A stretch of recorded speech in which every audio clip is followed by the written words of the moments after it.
ओम ह्रीं अरहं ळमोजिनाडम। वीतराग सर्वज्ञ अरिहंत महाप्रभु का यह पवित्र जिन शासन जयवंत हो।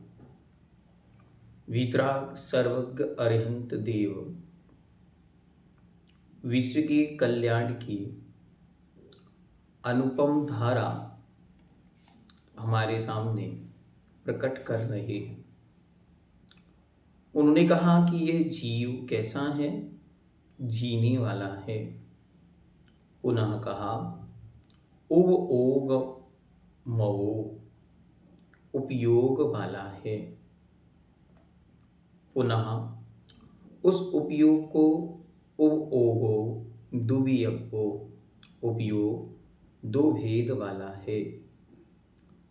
दंशन नाणम च, दर्शन और ज्ञान के भेद से। दंशनम चरुधा, दर्शन चार प्रकार का है, उसका वर्णन पूर्ण हुआ। पुनः वे अरिहंत देव कहते हैं णाणम अट्ठवियप्पम, ज्ञान 8 विकल्प या 8 भेद वाला है। सविस्तार उसका वर्णन भी पूर्ण हुआ। सारी वीडियोस आपको डिस्क्रिप्शन बॉक्स में उपलब्ध हैं, आप वहां से विषय को देख सकते हैं।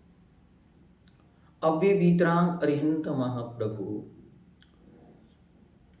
यह उपयोग ही जीव का लक्षण है, यही जीव का स्वरूप है, जिसे भगवान श्रीमद् उमा स्वामी देव तत्वार्थ सूत्र महाग्रंथ के अंदर लिखते हैं उपयोगो लक्षणम। जीव का लक्षण क्या है? तो जीव का लक्षण उपयोग है। उपयोग की चर्चा करने के बाद वापस पुनः आपको याद दिला रहे हैं कि सुनो चेतना, आपका लक्षण उपयोग है। ये उपयोग एक ऐसी शक्ति है जो सर्वथा हम में विद्यमान है। हम आत्म तत्व जीव द्रव्य जो हैं इसके बिना नहीं होते। जैसे मिली हुई वस्तुओं के बीच में उसका अपना कोई गुण, अपना कोई संस्कार, अपनी कोई एक पहचान उसे उन सबसे अलग कर देती है, वैसे ही संसार में पुद्गल, धर्म, अधर्म, आकाश, काल और जीव के मेले में जीव को यदि कोई अलग करता है, जीव की कोई अलग पहचान बनाता है, जीव को कोई अलग दिखाता है, तो उसका नाम ज्ञान और दर्शन है। तो जीव को जो अलग कर दे वही जीव का लक्षण है, जीव की पहचान है, जीव का स्वरूप है। अब उसकी चर्चा यहां पर उज्ज्वल करते। गाथा नंबर 6। अट्ठ चदु णाण दंशन सामन्नम जीव लक्षणम भणियम व्यवहारा शुद्धनया शुद्धम पुण दंशनम णाणम।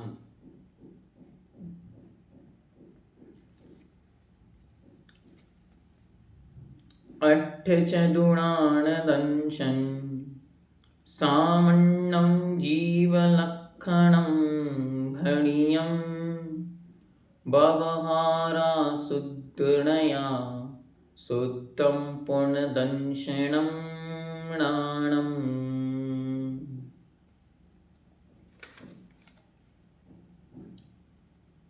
कड़क शब्द कौन सा है? तो भणियम शब्द नया है, सामन्नम शब्द थोड़ा सा अलग है। बाकी शब्द एकदम सरल। जीव लक्षणम भणियम, तो सामन्नम, लक्षणम और भणियम। आइए एक एक शब्द का अर्थ देखते हैं। अट्ठ मतलब 8, चदु मतलब 4, णाण मतलब ज्ञान, दंशन मतलब दर्शन, सामन्नम सामान्य से, जीव लक्षणम जीव का लक्षण, भणियम कहे गए हैं, व्यवहारा व्यवहार से। व्यवहार से, 8 प्रकार का ज्ञान, 4 प्रकार का दर्शन, सामान्य से, जीव लक्षणम जीव का लक्षण, भणियम कहा गया है। फिर कहते हैं शुद्ध नया, शुद्ध नय से अर्थात निश्चय नय से, शुद्धम पुण्य दंसनम नाणम, और शुद्ध नय से जो शुद्ध ज्ञान और शुद्ध दर्शन है वही जीव का लक्षण है। एक एक शब्द क्लियर हुआ। पुण्य, पुण्य मतलब होता है और या पुनः, तो और शुद्ध नया, शुद्ध नय से, शुद्ध दर्शन और शुद्ध ज्ञान जीव का लक्षण है। पहले सामान्य कहा, फिर विशेष कहा, ठीक।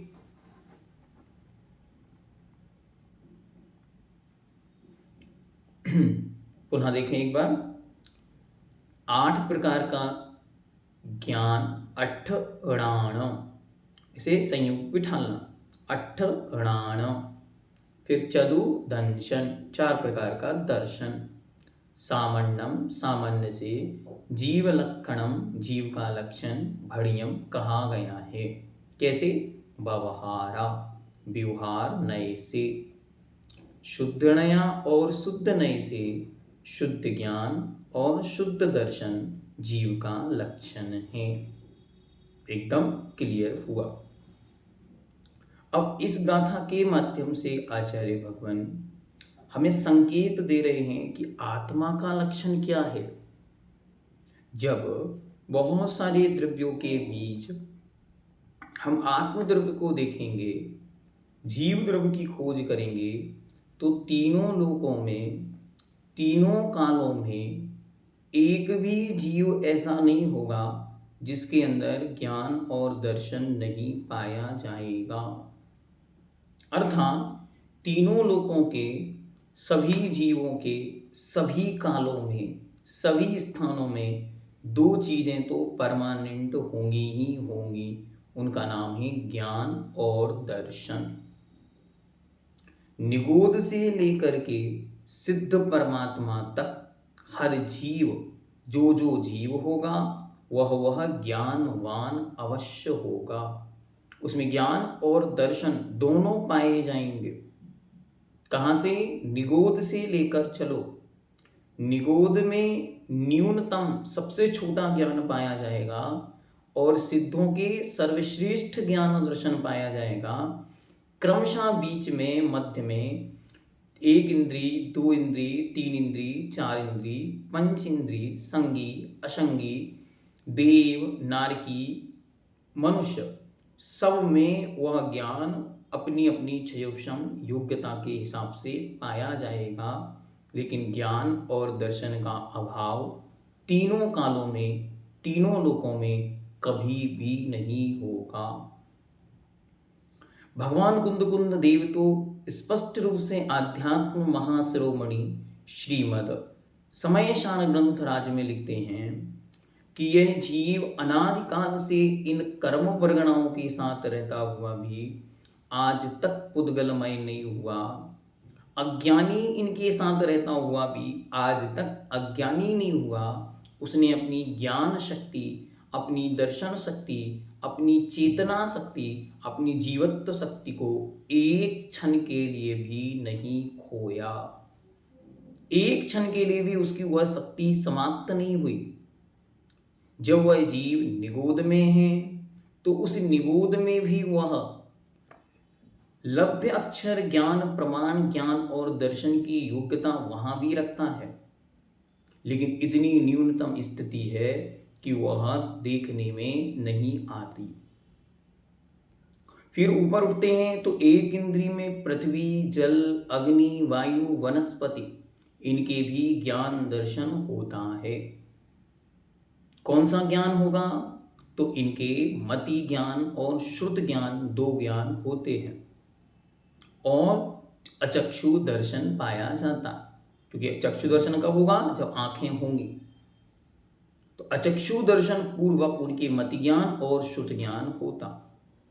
अब प्रश्नकर्ता प्रश्न पूछेगा कि उनमें तो ज्ञान दिखता नहीं, अरे देखो ज्ञान का दर्शन हम आपको करा दें, क्योंकि ये पहले निर्णय हो गया कि जहां जहां जीव है वहां वहां ज्ञान है, जहां जहां ज्ञान है वहां वहां जीव है।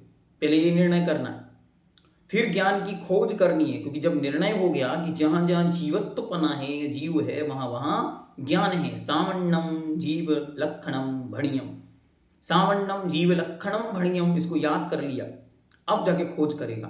तो सबसे पहले खोज करने चलते हैं एक इंद्रिय जीव के पास। तो स्पर्शन इंद्रिय जन्य मति ज्ञान और तद उससे उत्पन्न होने वाला शुद्ध ज्ञान उनके यहां पाया जाता है। कैसे जाने? देखिए, आपके सामने छुई मुई का पेड़ है और उस छुई मुई के पेड़ के पास कोई संवेदना से युक्त जाता है तो वह बंद हो जा रहा है। ये क्या है? ये उसकी संवेदना उसके अंदर ज्ञान का प्रकटीकरण बतलाती है। कोई पत्ती का पेड़ है, कोई महिला उसके पास जाती है तो वह खूब हर्षित होता है, फूलता है, अधिक पत्तियों को देता है। ये क्या है? ये ज्ञान की संवेदना है, क्योंकि ज्ञान नहीं है तो संवेदना कहां से आई? तो उसके अंदर फिर आचार्य भगवान वीरसेन स्वामी धवला ग्रंथराज में उदाहरण देते हैं। एक लोट नाम का वृक्ष है और उस लोट नाम के वृक्ष को आप एक स्थान पर वो लगा हुआ है, उससे कुछ गज की कुछ स्थान दूरी पर यदि चांदी लगा दी जाए तो वो वृक्ष उस ओर बढ़ने लगता है, उसकी जड़ें उस ओर जाती हैं। और इसको आप प्रैक्टिकली देख सकते हैं।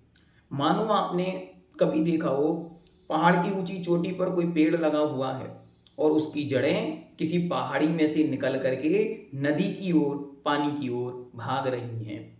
ये क्या है? ये उनके अंदर संवेदनाएं, संज्ञाएं हैं, जो परिग्रह रूप, भय रूप, आहार रूप, मैथुन रूप हैं। ये क्या है? ये सब उनके अंदर ज्ञान की, संवेदना की और चेतनत्व की जागृति का उदाहरण है। फिर ऊपर उठते हैं तो दो इंद्रिय में आते हैं, तो उन दो इंद्रिय के भी अचक्षु दर्शन और मति और शुद्ध ज्ञान पाया जाता है। छोटी छोटी सी इल्लियां, जो छोटे छोटे से जीव हैं, वे इस ज्ञान से युक्त होते हैं। ज्ञान का क्षयोषम अत्यंत न्यून होता है। 12 वर्षीय के विद्वानों बराबर नहीं होता, लेकिन उनके न्यूनतम होता। न्यूनतम मतलब अपनी अपनी जगन स्थितियां जो उनके क्षयोषम की हैं वहां तक उनमें पाया जाता।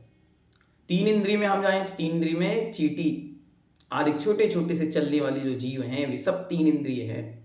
और उन 3 इंद्रिय जीवों में ये नमक है, ये मीठा है, ये बोध कौन देता है? मन तो वहां है नहीं, तो वहां मति ज्ञान, शुद्ध ज्ञान के माध्यम से वे जीते, संवेदना वहां है। उसके बाद 4 इंद्रिय, मच्छर कहाँ आना है, किसके पास जाना है, अपने आप उसको पता चल जाता है। कभी आपने देखा कि कमरे में कोई ना हो, मच्छर बराबर घूम घूम के यहाँ वहां भाग रहे हो? नहीं, आराम से दीवार पर बैठे हैं। जैसे ही मनुष्य वहां पहुंचता है, आप जाकर लेटे और वो आके घूमने लगता।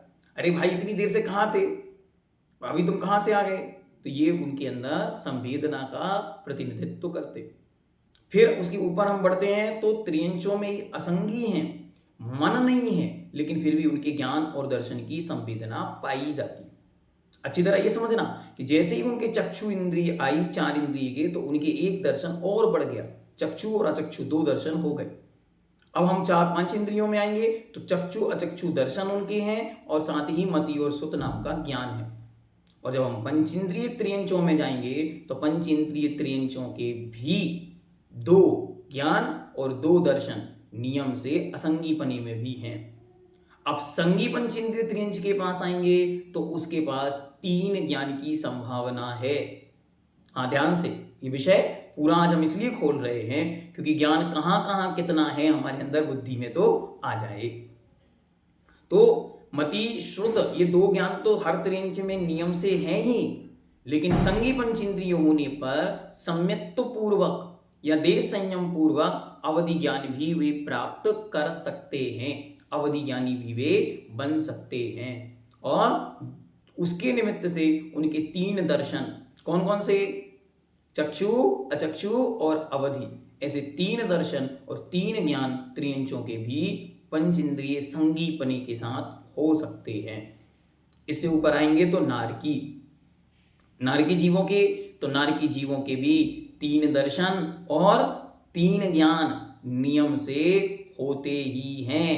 हाँ सुनो, जो पहली बार सुन रहे हैं, क्या सुन रहे हैं पहली बार, कि नारकी जीव जन्म से ही अवधि ज्ञानी होते हैं। सम्यक्त के साथ होंगे तो सम्यक्त के साथ होने से अवधि ज्ञान होगा, और मिथ्यात्व के साथ होने से विभंग ज्ञान होगा। उनके अवधि ज्ञान को कहा भव प्रत्यय, जन्म ही उसमें कारण है, मतलब नरक में जन्म लेते ही 3 ज्ञान के धारी होते, और 3 ज्ञान के साथ 3 दर्शन भी उनके पाए जाते हैं। तो मति, श्रुत, अवधि, चक्षु, अचक्षु और अवधि दर्शन। फिर इसके ऊपर आएंगे देव। तो देवों के भी नियम से 3 ज्ञान और 3 दर्शन पाए जाते हैं। वे भी अगर सम्यक दृष्टि है तो सम्यक्त रूप, मिथ्या दृष्टि है तो मिथ्या रूप।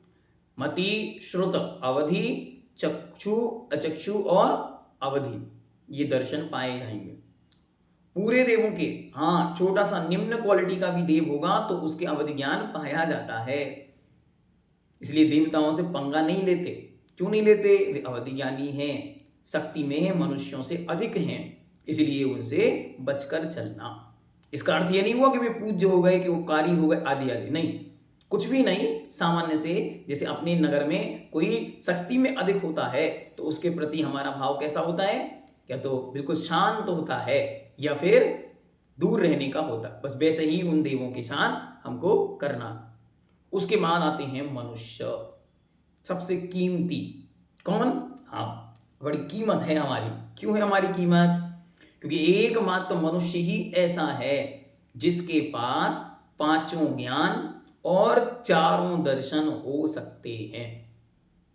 लेकिन एक साथ कभी भी 5 ज्ञान नहीं होते। होंगे तो एक साथ एक जीव के ज्यादा से ज्यादा 4 हो सकते। ठीक, तो मति, श्रुत, ये तो सब मनुष्यों के पाए जाते हैं। किन्हीं जीवों के सम्यक दर्शन और संयम के बल पर अवधि ज्ञान प्राप्त होता है। तीर्थंकर आदि विशेष हैं, उनके जन्म से होता है। बाकी सब जीवों के सम्यक्त और संयम के कारण, सम्यक्त और संयम की उपलब्धि के से उनके अवधि ज्ञान की प्राप्ति हो जाती है। फिर आता है मनःपर्यय ज्ञान। तो मनःपर्यय ज्ञान केवल मुनि महाराजों के होता है। कब होता है? जब वे मुनि महाराज उसी भव से मोक्ष जाने वाले हों, विशिष्ट विशुद्धि को धारण करने वाले हो। विशिष्ट, क्योंकि वो एक रिद्धि होती है मनःपर्यय ज्ञान नाम की। तो जब वे विशिष्ट पुण्यशाली होते हैं, विशिष्ट विशुद्धि को धारण करने वाले होते हैं, विशिष्ट तपस्या को धारण करने वाले होते हैं, तो उन मुनि महाराजों के ही मनःपर्यय ज्ञान प्राप्त होता है। और ये 4 ज्ञान एक जीव के एक साथ हो सकते हैं। मतलब कोई मुनि महाराज के पास अवधि ज्ञान भी हो, मनःपर्यय ज्ञान भी हो, मति ज्ञान भी हो, श्रुत ज्ञान भी हो। मनुष्य में, सामान्य मनुष्य में केवल 3 ज्ञान हो सकते हैं, मति, श्रुत और अवधि। और सामान्य मनुष्य के केवल 2, मति और श्रुत। अब वे ही मुनि महाराज जब ध्यान और शुक्ल ध्यान में प्रवेश करते हैं और अपनी मोहिनी कर्म का नाश करके, ज्ञानावरणी कर्म का नाश करके, दर्शनावरणी और अंतराय का नाश करते हैं, तो उन्हीं मुनि महाराज के केवल ज्ञान की प्राप्ति होती है, जिन्हें हम केवल ज्ञानी भगवान कहते हैं। केवली, अरिहंत, जिन या तीर्थंकर कहते हैं। तो उनके ही क्या पहुंच गया? उनके ही केवल ज्ञान के साथ साथ केवल दर्शन होता है। इसलिए उनके मनुष्य पर्याय में ही मात्र 5 ज्ञान संभव है। 5 ज्ञान से अधिक नहीं, 5 ज्ञान से अधिक कोई ज्ञान होते नहीं, और एक साथ एक जीव के 5 ज्ञान कभी होते नहीं। सूत्र क्या याद करना? 5 ज्ञान से अधिक ज्ञान होते नहीं, और एक जीव में एक साथ 4 ज्ञान से ज्यादा नहीं होते। केवल ज्ञान जिसके होगा उसके मति, श्रुत, अवधि और मनःपर्यय ज्ञान नहीं होते। क्यों नहीं होते? क्योंकि ये क्षयोपशमिक ज्ञान है, और वो क्षयक ज्ञान है, वो कर्म के क्षयोपशम शक्ति से होता है, और ये कर्म के नाश से होता है। तो जब ज्ञानावर्ण कर्म पूर्ण रूप से नष्ट हो जाता है, तब जाकर केवल ज्ञान प्राप्त होता है। तो हमें क्या करना? हमें याद करना, हम भी मनुष्य हैं। केवल ज्ञान प्राप्त करने की योग्यता रखते हैं। शक्ति से तो सब में वही ज्ञान है, इसलिए उन्होंने लिख दिया शुद्धम पूर्ण दर्शनम नाणम। सब में ज्ञान है, सब में दर्शन है, लेकिन सबकी शक्ति अपनी अपनी पर्याय की योग्यता और पूर्व से किए हुए कर्म के कारण बनी हुई है। इसलिए हमने क्रमशः संसार में जितने जीव हैं निगोद से लेकर सिद्धालय तक, उन सब का वर्णन यहाँ पर आपके सामने कर दिया। और वे ही अनंत भगवान जब सिद्ध अवस्था को प्राप्त करते हैं तो सिद्ध लोक में उनके पास अनंत ज्ञान अनंत दर्शन दोनों पाए जाते हैं। अब क्रम समझ में आ गया? तो निगोद से गए थे खोजते खोजते और ऊपर सिद्धों तक सब में ज्ञान और दर्शन विद्यमान है। इसलिए बार बार अपनी आत्मा को याद दिलाना है, ज्ञानानंद स्वभावी हूं, मैं दर्शनानंद स्वभावी हूं। जानना देखना मुझ आत्मा का धर्म है, जानना देखना मुझ आत्मा का परिणमन है, जानना देखना मुझ आत्मा का स्वरूप है, जानना देखना मुझ आत्मा का लक्षण है। मैं कैसा हूं? बस जानने और देखने वाला हूं। अब क्या करो? दूसरों को बस जानो देखो, इससे ज्यादा कुछ नहीं करना, इंटरफेयर नहीं करना। जानना देखना बस। शुद्धम पुण्यदंशनम नाणम। भावना भाव, हे भगवान ये आज का वर्तमान का मति ज्ञान, वर्तमान का श्रुत ज्ञान, ये जल्दी ही क्या बने? केवल ज्ञान बन जाए।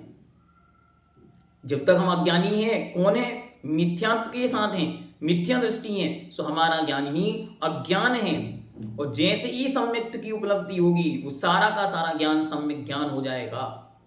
चाहे हम अनार का जानते हो और चाहे बड़े बड़े ग्रंथ पढ़ के रखे हों, लेकिन यदि हम मिथ्यात्व से युक्त हैं तो द्वादश अंग में से 11 अंग किसी ने पढ़ लिए हों और मिथ्या दृष्टि है तो उसका सारा ज्ञान मिथ्या ज्ञान अज्ञान है।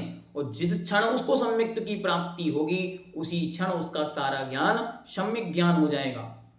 कोई जीव है जिसको मात्र अष्ट प्रवचन मात्रिका मतलब सबसे छोटा ज्ञान है, मात्र 8 बातें जानता है, उस जीव के भी यदि सम्यक दर्शन है तो उसका ज्ञान सम्यक ज्ञान है। इसलिए ज्ञान का मतलब दिमाग का लोड नहीं है, ज्ञान तो हमारी निजी आत्मा की शक्ति है। और इसको जानने के बाद निरंतर क्या करना?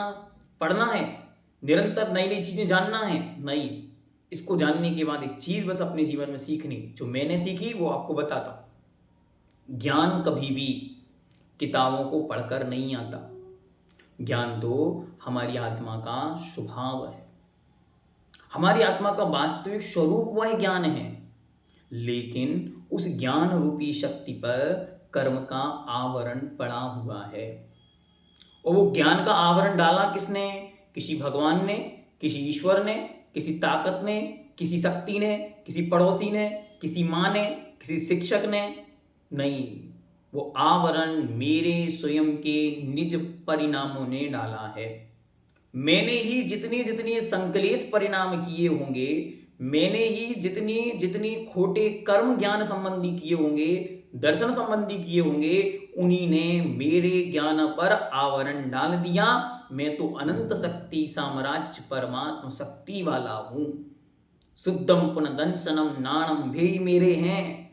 लेकिन आज स्थिति ये है कि 1 घंटे से कोई पढ़ा रहा है और हमको एक बात समझ में नहीं आई। पूरा 365 दिन पढ़ा और परीक्षा में वही प्रश्न गलत कर दिया। आज मैं एक प्रश्न पत्र चेक कर रहा था, बड़ी विद्वान समझदार लेडीज, और उसने पूरे प्रश्न सही करे, पूरे प्रश्न सही किए। 100 प्रश्न थे, 100 प्रश्नों में से 97 प्रश्न सही हैं और 98 प्रश्न सही हैं। और 99 नंबर का जो प्रश्न हमने चेक किया, हमें इतना दुख हुआ कि देखो कोई व्यक्ति कैसे कर्म उदय में आता है, कैसे उसके जीव की मति फिर जाती है। प्रश्न था, देखो बड़े बड़े प्रश्नों का समाधान कर दिया, और प्रश्न था भक्तामृत स्तोत्र के रचयिता कौन है, और उसने टिक लगाया आचार्य कुंद कुंद। अब ये क्या हुआ? ये ज्ञान का आवरण ऐसे आके पड़ गया। बुद्धू नहीं है, समझदार है, कोई बुद्धू करता तो माफ कर देते। ये आवरण है। बस जब जान लिया मैं तो शुद्धम पुननंसनम नानम, मैं तो अनंत ज्ञान स्वरूपी ज्ञानानंदी आत्मा हूँ, दर्शनानंदी आत्मा हूँ, फिर भी दर दर की ठोकरें खा रहा हूँ। तो मैंने ही ऐसे कर्मों को बोया है, ऐसे संक्लेश परिणाम किए जिसके कारण मेरी दशा ऐसी हो गई है। तो अब मैं क्या करूं? अब मैं ही अपने उस आवरण को दूर करूंगा। कैसे करूंगा? तो सबसे पहले सम्यक ज्ञान, ज्ञान, ज्ञानी, सम्यक ज्ञानी, सम्यक ज्ञान के उपकरण और ज्ञान के उपकरणों की कभी भी अवहेलना, निंदा, बुराई, अवहेलना नहीं करूंगा। पहला संकल्प कि जो जो सम्यक ज्ञान के उपकरण हैं, जो जो ज्ञान के उपकरण हैं, उन सब के प्रति मेरे हृदय में विनय का भाव आए। सबसे पहले रोज उठकर अपने परमात्मा को नमस्कार करते समय ये कहो, हे प्रभु, जो आज आपके पास है वही मेरे पास होता, लेकिन हो क्या गया, मैंने उस पर आवरण डाल दिया। तो आज क्या करो, हे प्रभु, हे परमात्मा, हे अनंत केवल यानी भगवान, आपके उस अनंत ज्ञान के प्रकाश की एक छोटी सी किरण बस मेरे जीवन को प्रकाशित करती रहे, जिससे मैं जल्दी उस रूप हो जाऊं जो मेरा वास्तविक स्वरूप है। ऐसी रोज प्रार्थना करो। तीसरा काम, कभी भी अपनी जिंदगी में ज्ञानी और ज्ञान की अवहेलना नहीं करना। चौथा काम, जितना अपने जीवन में बन सके उतना अपने परिणामों में विशुद्धि लाना। विशुद्धि मतलब निर्मलता। पांचवा काम, कभी भी अपने जीवन में संक्लिष्टता, टेंशन, डिप्रेशन, मेंटल अवसाद न स्वयं करना, न दूसरों को कराना। टेंशन न लेना, न टेंशन देना। छठवां काम, कभी भी शोक नहीं करना।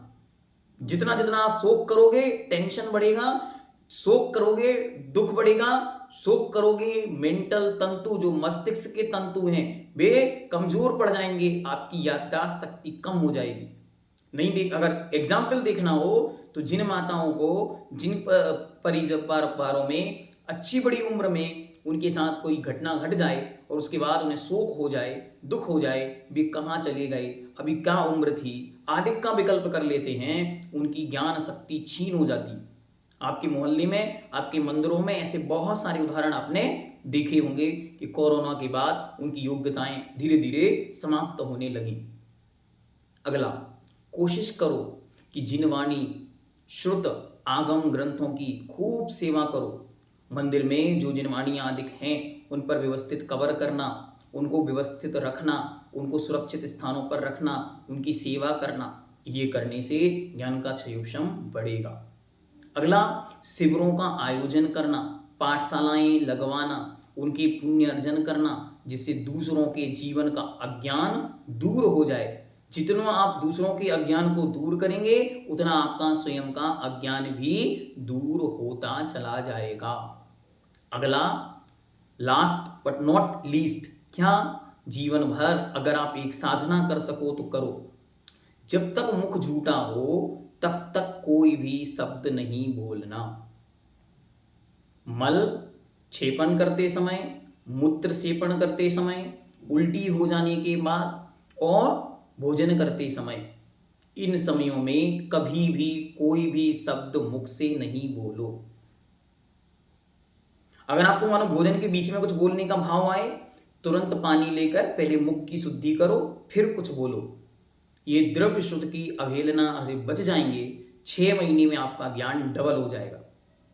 और प्रैक्टिकल एग्जाम्पल हम आपके सामने बैठे हैं और आप सब कर सकते हैं। कोई भी व्यक्ति चाहता है हमारी बुद्धि का क्षयोक्षम बढ़ जाए, 6 महीने तक नियम लो। मल, मूत्र और वमन, इन 3 स्थानों पर हम कभी भी कोई शब्द नहीं बोलेंगे और भोजन करते समय कभी भी कोई शब्द मुख से नहीं बोलेंगे। अरे हमने देखा बहुत सारे लोग आहार कर रहे हैं, भोजन कर रहे हैं, घूम रहे हैं, वे बोलते हैं, इशारे में बोल रहे हैं, अन्य रूप में बोलने की कोशिश कर रहे हैं, हाँ हाँ वो नहीं, ये भी नहीं करना। शब्द का उच्चारण मुख से नहीं करेंगे तो श्रुत ज्ञान नियम से वृद्धि को प्राप्त होगा।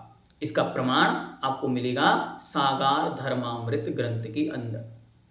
हमने उसको पढ़ा, तब से हम उसको फॉलो अप कर रहे हैं। कभी परिस्थिति आती है, आप घर में हैं, अलग हैं या अकेले रहते हैं, तो बोलने की पड़ सकता है, लेकिन जब बोलने का भाव आए तब क्या करना, पहले पानी पियो, मुख को शुद्ध करो, फिर बोलो। ये अभ्यास आप अपने बच्चों से भी करा सकते हैं। अभी बच्चे छोटे हैं तो उनके ज्ञान का क्षेत्रफल बढ़ने के चांस ज्यादा है। ठीक है, तो इतना काम आपको करना है। और अंतिम काम जो हमने कहा था वो आप लोगों को सबको करना है। वो क्या करना है, कभी भी किसी से भी ईर्ष्या नहीं करना।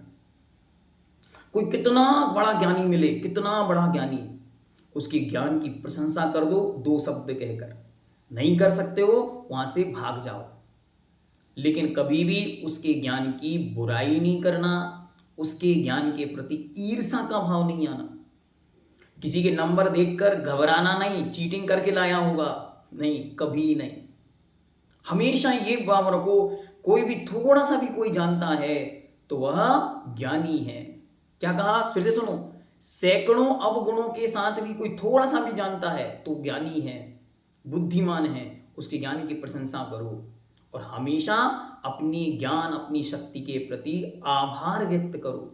जो मिला है हमेशा रोज ये कहो, हे भगवान, हमने जो पाया उसके लिए मैं कृतकृत्य हूं। हमारा ज्ञान कैसा है, अरे अनंत सिद्धों के सागर में मिला देने वाला ज्ञान आज हम सुन पा रहे हैं, ये सुनने की योग्यता को प्रणाम करते हैं। क्या क्या कहो अपने आप को कि आज मेरे अंदर ये भाव आया कि मैं जिनवाणी सुनूं, इस भाव सुनने की योग्यता को मैं आज प्रणाम करता हूं। आज मैं उसके लिए स्वयं का धन्यवाद ज्ञापित करता हूं, क्योंकि इस दुनिया में ऐसे लोग हैं जो मेंटली डिप्रेस्ड हैं, मेंटल प्रॉब्लम से ग्रसित हैं, जिनको जिनवाणी सुनने का भाव भी मन में नहीं आ रहा है। अरे जिनवाणी सुनाने के लिए केवली भगवान सामने बैठे हो, फिर भी उस जिनवाणी का अर्थ नहीं लगा पाते। हम जैसे महापुण्यशाली हैं जिनको कम से कम जिनवाणी समझ में आती है। क्या कहो अपने आप से रोज कि मैं तो धन्य धन्य हूं जो मैं अपने इन कानों से सुनता हूं और उस ज्ञान के लिए प्रणाम करता हूं जिस ज्ञान के बल पर मैं जिनवाणी को समझ सकता हूं।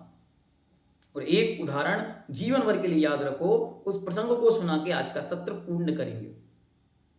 जिसको लगता है कैसे पढ़ें, समझ तो आता नहीं, विषय बहुत है, आदि आदि।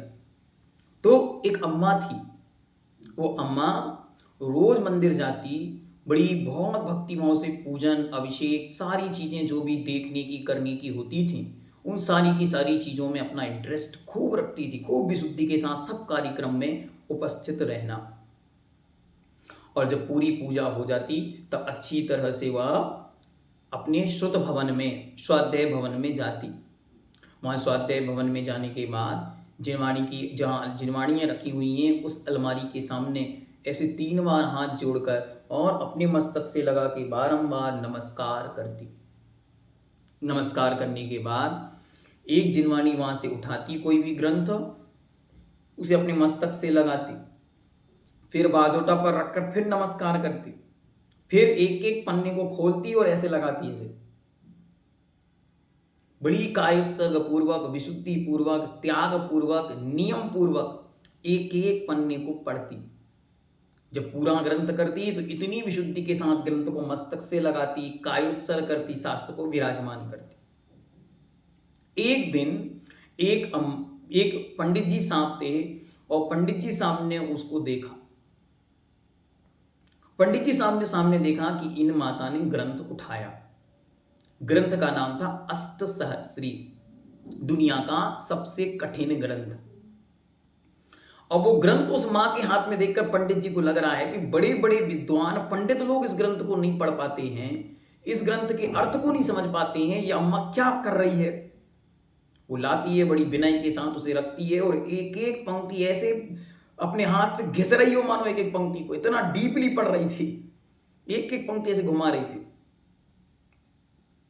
घुमाते घुमाते 1 पन्ना, 2 पन्ना, 3 पन्ना, 4 पन्ना, 5 पन्ना पढ़ गई वो अम्मा। यहां उसके पन्ने पलट रहे, वहां पंडित जी के दिमाग की नसें हिल रही कि ये कर क्या रही है, इसको समझ में कैसे आ रहा है ये ग्रंथ। ये ग्रंथ तो बड़े बड़े विद्वानों को, मुनि महाराजों को समझ में नहीं आता, इसको आया तो आया कैसे समझ में। जैसे ही उसने ग्रंथ बंद किया, पंडित जी ने तुरंत उससे पूछा,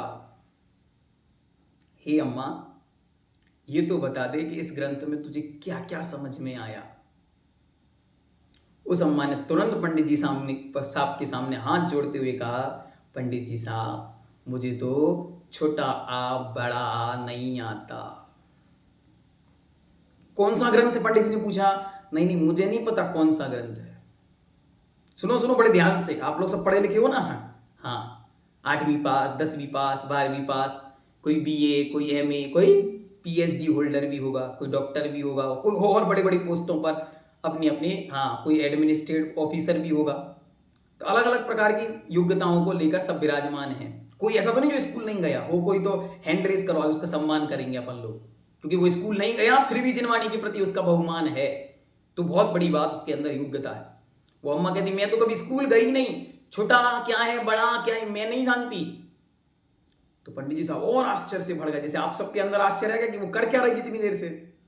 तो बड़े आश्चर्य के साथ पंडित जी साहब ने उससे पूछा, तो अम्मा फिर क्या कर रही थी आधा घंटा से मैं तुझे देख रहा हूं? तो एक एक पन्ने को एक एक लाइन को ऐसे ऐसे घुमा घुमा के पढ़ रही थी। वो अम्मा ने जो शब्द कहे वे शब्द आप सब अपने हृदय की बेदी पर लिख लेना और अपनी अपनी डायरी के पहले पन्ने पर लिख लेना। क्या कह रहा हूं? जिस वर्ष जो ग्रंथ पढ़ो उस ग्रंथ के पहले पन्ने पर उसको लिख लो और रोज अपने हृदय की बेदी पर सदा सदा के लिए उसको लिख लो। क्योंकि आचार्य भगवंत गुरुदेव विद्यासागर जी महर्षि राज को जब ये संस्मरण उन पंडित जी सामने जगन मोहन लाल जी शास्त्री जी ने सुनाया, तो आचार्य भगवान ने उनके सामने बैठे हुए शिष्यों से कहा था, ऐसे जीव ही अगले भवों में गणधर और श्रुत केवली बनते हैं। क्या? आचार्य भगवंत गुरुदेव विद्यासागर जी महर्षि राज ने अपने सारे शिष्यों से कहा था, सुनो ऐसे जीव ही अगले भवों में केवली श्रुत केवली और गणधर बनते हैं। कैसे जीव? वो अम्मा कह रही है कि पंडित जी साहब मुझे आनार का छोटा बड़ा नहीं आता। तो पंडित जी साहब कहते हैं तो फिर क्या कर रही थी 1 घंटे से? कहती है मैं तो ये भावना भा रही थी कि भगवान महावीर स्वामी की जो वाणी खिरी थी उसे कुंद कुंद भगवान आदि आचार्यों ने हम तक पहुंचाया है। मेरा ये परम सौभाग्य इस जीवन का कि मैं अपनी आंखों से उन अक्षरों को देख पा रही हूं और अपने हाथों से उसे छू पा रही हूं। तो बस मैं तो रोज आती हूं, जिनवाणी को छू और देख लेती हूं, पढ़ नहीं पाती हूं। पंडित जी साहब कहते कि दंडवत प्रणाम अम्मा तुम्हारी भावना को। बस यही भावना रख के स्वाध्याय करना कि वीतराग सर्वग्रहंत महाप्रभु, साक्षात वीतराग अरिहंत महाप्रभु ये बोल रहे हैं, अन्य कोई नहीं। ये अंतिम तीर्थेश भगवान वर्धमान की वाणी है और यही वाणी भगवान ऋषभ देव के मुख से खिरी थी। उसे परंपरा से गणधर भगवंतों ने, शुद्ध केवली भगवंतों ने, केवली भगवंतों ने, आचार्य भगवंतों ने हम तक भेजा है। आज हम धन्य धन्य हो गए, हमारे कानों में वो वाणी पड़ गई बस। और जब जिन वाणी को हाथ ऐसे उंगली रखो, इस अंगुली को धन्य धन्य मानो। दुनिया के कितने काम तुमने किए होंगे, लेकिन सर्वज्ञ की वाणी क्यों बहुमान लाना? अरे आज आपके पास प्रिंटेड है इसलिए आनंद है। सुनो ऐसा भी युग और काल था जब जिनवाणी नहीं छपती थी, जब प्रिंटेड उपलब्ध नहीं थी, कहीं एक ग्रंथ होता था। कैसे उन आचार्यों ने बड़ी मेहनत से एक एक अक्षर को शिलाओं पर, ताड़ पत्तों पर और ना जाने कैसे कैसे लिखा होगा। उनके पुरुषार्थ को, उनके परिश्रमों को प्रणाम करो जिन्होंने जिनवाणी हम तक भेज दी। और हम तो सबसे पुण्यशाली मानते हैं अपने आप को और आप लोगों को। क्या? घर बैठे जिनवाणी मिल रही है, वो भी आनंद के साथ। जहां चाहो जब चाहो तब जिनवाणी पढ़ सकते हो। पहले लोगों को जंगलों में जाना होता था, ढूंढना होता था कहाँ रखे होंगे ग्रंथ, कहाँ मिलेंगे, फिर उन ग्रंथों को पढ़ाने वाला, समझाने वाला कहाँ मिलेगा। नहीं मिला। महापुण्यशाली हैं कौन? हम महापुण्यशाली हैं हम मतलब आप अपने आप को फील करो, हमारे पुण्य की क्या विशुद्धि रही होगी। कौन से भवों में हमने भावना भाई होगी कि हे भगवान हम जहां रहें वहां जिनवाणी सुनने मिले। वो महाभावना जो हमने भाई थी वो आज उदय में आ गई कि हम सबको जिनवाणी घर घर पहुंच गई। इसलिए हम सब उस जिनवाणी के महाश्रुत तीर्थ श्रवण संस्कृति संस्थान का उपकार माने, उन विद्वानों का उपकार माने, उन मुनिराजों का उपकार माने, उन आचार्य भगवंतों का उपकार माने। और सबसे बड़ा उपकार उन परमोपकारी निर्यापक श्रमण मुनिपुंगव सुधासागर जी महाराज का, जिनने घर घर जिनवाणी पहुंचा दी। और आज उस जिनवाणी को सुनते हुए अगर आपके मन में गदगद परिणाम आ रहे हैं तो रोज सुबह उठकर सबसे पहले श्रवण संस्कृति संस्थान जयवंत हो और निर्यापक श्रवण मुनिपुंग सुधासागर जी महाराज को 3 बार नमोस्तु किया करो, तो आपके जीवन में उस सुत की परंपरा भी बनी रहेगी। नियम से एक दिन आएगा जब हम केवली और सुत केवली की परंपरा को प्राप्त करेंगे। वो दिन भी आएगा जब आचार्य भगवंत विद्यासागर जी महाराज तीर्थंकर बनकर विराजेंगे और हम उनके चरणों में सामान्य मुनि महाराज ही बनकर बैठ जाएं। ऐसी भावनाओं के साथ ये ज्ञान का महोत्सव है, इसे अपने जीवन में उत्साह के रूप में, महोत्सव के रूप में मनाते जाएंगे तो एक दिन हम भी उस पवित्र केवल ज्ञान को प्राप्त करेंगे। जैनम जयतु शासनम।